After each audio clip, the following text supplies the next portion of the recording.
Fichas de personagens.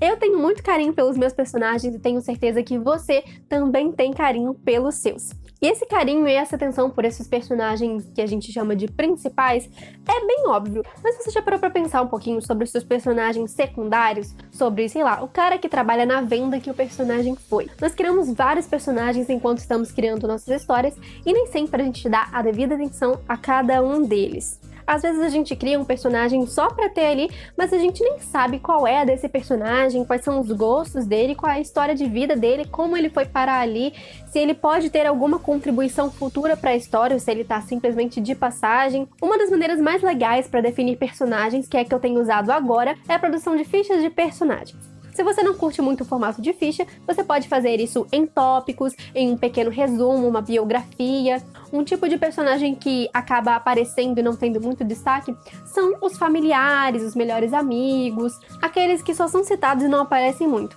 Você não precisa criar uma ficha para esse personagem tão secundário, mas você pode citá-lo na ficha do personagem ao qual ele está ligado. Um dos tópicos mais importantes das minhas fichas são as habilidades, já que eu trabalho com histórias de aventura e os meus personagens são todos heróis e heroínas, então as habilidades deles têm que estar bem definidas. Se a sua história não é de aventura, se é mais um romance, talvez ainda assim o seu personagem precise ter habilidades definidas. Dirigir, cozinhar, desenhar, pequenas habilidades do cotidiano também são importantes de serem delimitadas nas suas fichas de personagem. Outra coisa muito importante são os pontos fracos. Às vezes você cria um personagem cheio de habilidades, aquele que sabe atirar, sabe lutar, sabe fazer magia, sabe fazer de um tudo, e o cara não tem sequer um ponto fraco. Obviamente isso não é nada realista, e você precisa criar pelo menos uma fraqueza. Principalmente no seu protagonista é muito importante que ele tenha uma fraqueza, que essa fraqueza esteja bem delimitada e que atrapalhe ele em alguns momentos, em algumas cenas que você pode definir. Uma das coisas mais bem definidas dos seus personagens provavelmente é a aparência,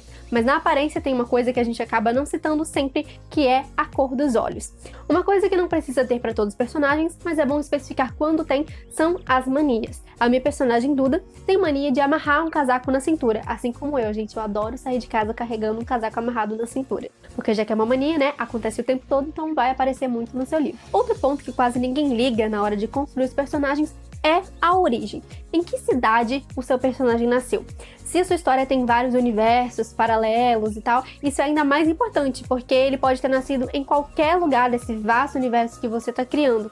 Então é bom especificar pelo menos o mundo ali no qual ele nasceu. Também é de extrema importância você definir a personalidade dos seus personagens, porque obviamente você vai criar alguns personagens que são mais abertos, mais carismáticos, e alguns que são mais sérios e mais fechados, e você não pode misturar isso, né? O personagem não pode ser aberto num momento, fechado em outro e ficar nessa bipolaridade louca. Esse aí é o modelo de ficha de personagem que eu tenho usado para definir cada um dos meus personagens principais.